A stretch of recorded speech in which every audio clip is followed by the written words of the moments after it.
bahawa kami tidak akan menetapkan bagi kamu waktu bangkit untuk memenuhi perjanjian, dan diletakkan kitab catatan amalan. Lalu engkau akan melihat orang yang berdosa merasa ketakutan terhadap apa yang tertulis di dalamnya, dan mereka berkata, betapa celakanya kami. Kitab apakah ini? Tidak ada yang tertinggal dan yang kecil dan yang besar, melainkan tercatat semuanya, dan mereka mendapati semua yang telah mereka lakukan tertulis, dan Tuhanmu tidak menzalimi seorang pun. Dan ingatlah ketika kami berfirman kepada para malaikat, sujudlah kamu kepada Adam, maka mereka pun sujud kecuali iblis. Dia adalah daripada golongan jin. Maka dia menderhakai perintah Tuhannya. Layakkah kamu menjadikan dia dan keturunannya sebagai pemimpin selain aku? Padahal mereka adalah musuhmu. Sangat buruklah iblis itu sebagai pengganti Allah bagi orang yang zalim. Aku tidak menghadirkan mereka, iblis dan anak cucunya, untuk menyaksikan penciptaan langit dan bumi, dan tidak pula penciptaan diri mereka sendiri. Dan aku tidak menjadikan orang yang menyesatkan itu sebagai penolong. Dan ingatlah pada hari ketika dia berfirman, panggillah olehmu sekutu-sekutuku yang kamu sangka itu. Lalu mereka memanggilnya, tetapi mereka sekutu-sekutu tidak membalas seruan mereka, dan kami adakan untuk mereka tempat kebinasaan neraka. Dan orang yang berdosa melihat neraka, lalu mereka menyangka bahawa mereka akan jatuh ke dalamnya, dan mereka tidak menemukan tempat keluar darinya. Adudah. Al-adud ialah apa yang ada di antara sikut sampai bahu lengan atas. Sikut. Kata itu dipinjam untuk mengungkap adatusi syajara bil midadi, aku menebang kayu dengan sabit. Dan kata adud juga dapat dipinjamkan untuk menunjukkan bagi seorang penolong. Firman Allah, dan aku tidak menjadikan orang yang menyesatkan itu sebagai penolong.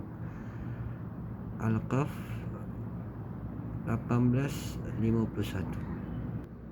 Allah SWT menyatakan bahawa dia tidak akan menghadirkan iblis dan keturunannya untuk menyaksikan penciptaan langit dan bumi. Artinya Allah tidak menghadirkan syaitan, apalagi meminta bantuan pada mereka untuk menciptakan langit dan bumi, dan tidak pula penciptaan diri mereka sendiri. Allah juga tidak perlu meminta bantuan syaitan untuk menciptakan diri mereka dan sebahagian daripada mereka. Dia menciptakan semuanya sendiri tanpa perlu pertolongan.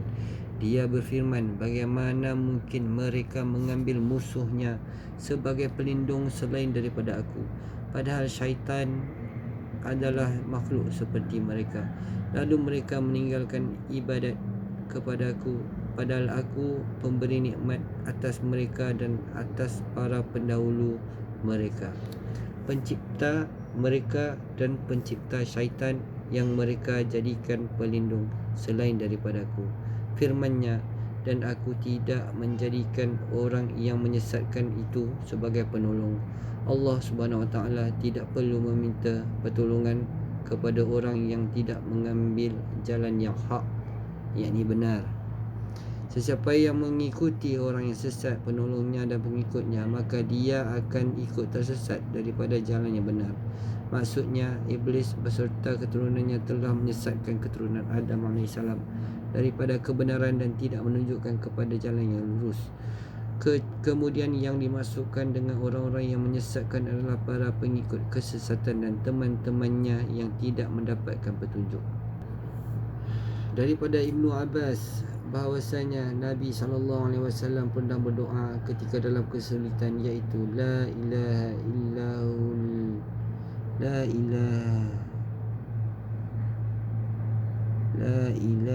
illa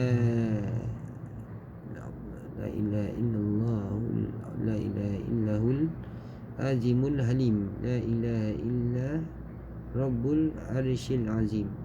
La ilaha illa rabbus samawati rabbul ardi wa rabbul arsy karim. Tiada Tuhan yang disembah yang hak selain daripada Allah yang maha agung dan maha penyantun. Tiada Tuhan selain Allah, Tuhan penguasa Arsy yang agung. Tiada Tuhan yang disembah yang hak melainkan daripada Allah, Tuhan langit dan bumi serta Tuhan Arsy yang mulia. Hadis riwayat Bukhari. Hadis ini memberi beberapa pengertian, antaranya anjuran untuk berdoa, dan doa ini ketika dalam kesulitan kerana dapat dipastikan daripada Rasulullah SAW. Ubat yang dapat menyembuhkan ketika dalam kesulitan adalah tauhid kepada Allah Subhanahu Wa Taala dan bermunajat kepadanya dengan asmaul husna dan sifat-sifatnya yang tinggi, dan tidak berlindung kepada yang lain. Oleh sebab itu, mulakanlah pujian ini dengan menyebut Ar-Rabbu untuk menyesuaikan dengan hilangnya kesulitan lalu, menyebut Al-Azim kerana sesungguhnya tiada sesuatu pun yang agung selain daripadanya. Keagungan itu menunjukkan kesempurnanya kekuasaan. Lalu menyebutkan Al-Hakim yang menunjukkan kepada ilmu, kerana al-jahil tidak tergambar daripadanya ilmu dan kemuliaan. Lalu berdoa, Ya Allah, lepaskanlah kesulitan kami dan ampunilah dosa-dosa kami, kerana sesungguhnya Engkau Tuhan kami dan kami tidak dapat menghitung pujian terhadap-Mu sebagaimana Engkau memuji dirimu sendiri. Dalam sebuah hadis yang telah diriwayatkan daripada Aisyah radhiyallahu anhu, dia mengatakan bahawasanya Rasulullah SAW pernah bersabda, malaikat adalah makhluk yang diciptakan daripada jenis cahaya, sedangkan jin adalah makhluk yang diciptakan daripada jenis api yang menyala-nyala. Ada makhluk yang diciptakan daripada sesuatu yang ciri-cirinya telah disebutkan kepada kamu, sesuatu yang sudah kamu ketahui. Hadis riwayat Muslim. Syuaib meriwayatkan bahawa Nabi SAW bersabda, jika ahli surga telah masuk ke surga, maka Allah berfirman, apakah kamu ingin sesuatu yang perlu aku tambahkan untukmu? Mereka menjawab, bukankah engkau telah membuat wajah-wajah kami putih berseri? Bukankah engkau telah memasukkan kami ke dalam syurga dan menyelamatkan kami daripada neraka? Baginda melanjutkan sabdanya, lalu Allah membukakan hijab pembatas, maka tiada satu pun kenikmatan dan yang dianugerahkan kepada mereka yang lebih dicintai daripada kenikmatan dapat memandang Rabb mereka.